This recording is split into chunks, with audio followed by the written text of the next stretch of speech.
Hello, இன்றைக்கி இந்த வீடியோவில் perfect fudge crinkle top brownie எப்படி அச்சீவ் பண்ணுறதுன்னு டிப்ஸ் அண்ட் ட்ரிக்ஸோட ஷேர் பண்ணியிருக்கேன். இது வரைக்கும் யாரும் ஷேர் பண்ணாத டிப்ஸ் இருக்குது.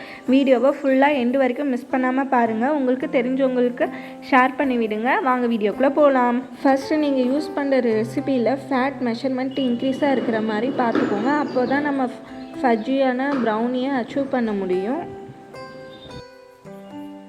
செகண்ட் டிப், யூஸ் பண்ணுற எக் எல்லாமே மீடியம் சைஸில் இருக்க மாதிரி செலக்ட் பண்ணி யூஸ் பண்ணுங்கள். தேர்ட் டிப் என்னென்னா, பவுடர் சுகர் யூஸ் பண்ணாலும் ஓகே, கிரானுலேட்டட் சுகர் யூஸ் பண்ணாலும் ஓகே. ஆனால் சுகர் ஃபுல்லாக டிசால்வ் ஆகிருக்கணும். டிசால்வ் ஆனால் தான் நமக்கு பர்ஃபெக்டான ரெசிபி அச்சீவ் பண்ண முடியும்.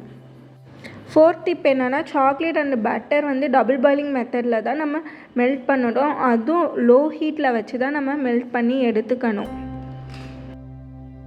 ஃபிஃப்த்து டிப் என்னென்னா, சாக்லேட் அண்ட் பட்டர் பார்த்திங்கன்னா ஹாட்டாக இருக்கும் போதே நம்ம எக்கோட ஆட் பண்ணி மிக்ஸ் பண்ணிக்கோங்க. ஃபுல்லாக கூல் டவுன் ஆகணும்னு அவசியம் இல்லை. ட்ரை இன்க்ரீடியன்ட்ஸ் ஆட் பண்ணதுக்கு அப்புறமா ஸ்பேச்சுலா யூஸ் பண்ணி cut and fold method use பண்ணி மிக்ஸ் பண்ணிக்கோங்க. ஃபஜ் ப்ரௌனிக்கு கரெக்ட் டெம்பரேச்சர் அண்ட் டைமிங் ரொம்ப இம்பார்ட்டன்ட். அது கரெக்டான டைமிங் அண்ட் டெம்பரேச்சரோட ப்ரௌனியை பேக் பண்ணி எடுத்துக்கோங்க. உங்களுக்கு இந்த வீடியோ யூஸ்ஃபுல்லாக இருக்கும்னு நினைக்கிறேன். லைக் பண்ணி சப்ஸ்கிரைப்